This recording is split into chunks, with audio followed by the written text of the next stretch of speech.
Hi, I'm Taylor Waddell, and today's reading is from 1 Samuel 28. At that time, the Philistines gathered their troops for war to fight against Israel. Achish said to David, "Count on you and your soldiers marching out with me in the army." "Excellent," David answered. "Now you'll see for yourself what your servant can do." "Excellent," Achish replied. "I will make you my permanent bodyguard." Now Samuel had died, and all Israel mourned him and buried him in Ramah, his hometown, and Saul had banned all mediums and diviners from the land. The Philistines gathered their forces and advanced to Camp Shunem. Saul gathered all Israel, and they camped at Gilboa. When Saul saw the Philistine army, he was so afraid that his heart beat wildly.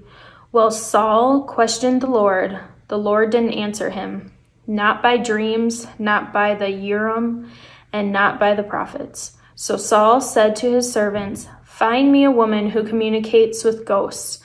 Then I'll go to her and ask by using her techniques." "There is such a medium in Endor," his servants replied.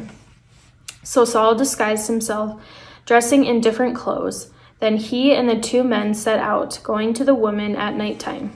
"Please call up a ghost for me. Bring me the one I specify," Saul said. "Listen," the woman said to him. You know what Saul has done, how he has banned all mediums and diviners from the land. What are you doing? Trying to get me killed?" But Saul promised to her by the Lord, "As surely as the Lord lives, you won't get into trouble for this." So the woman said, "Who do you want me to bring up for you?"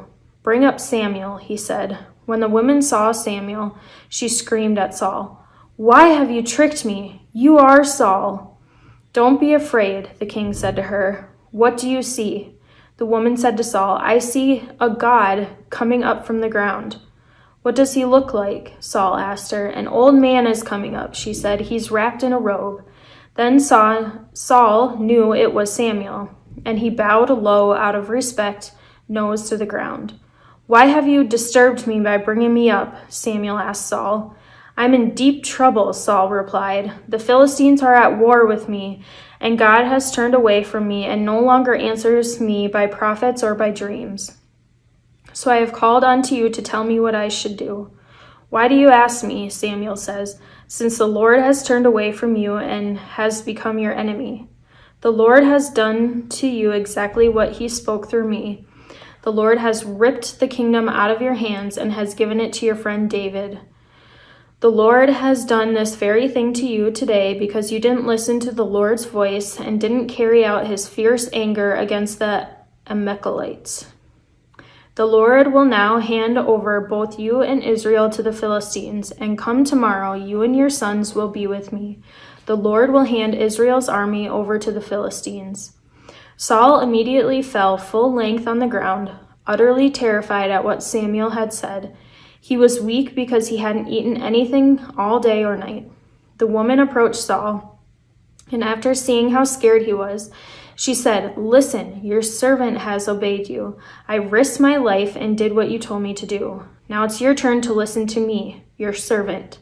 Let me give you a bit of food. Eat it, then you'll have the strength to go on your way." But Saul refused. "I can't eat it," he said. But his servants and the woman urged him to do so, and so he did. He got up off the ground and sat on a couch. The woman had a fattened calf in the house, and she quickly butchered it. She took flour, kneaded it, and baked unleavened bread. She served this to Saul and his servants, and they ate. They got up and left that very night.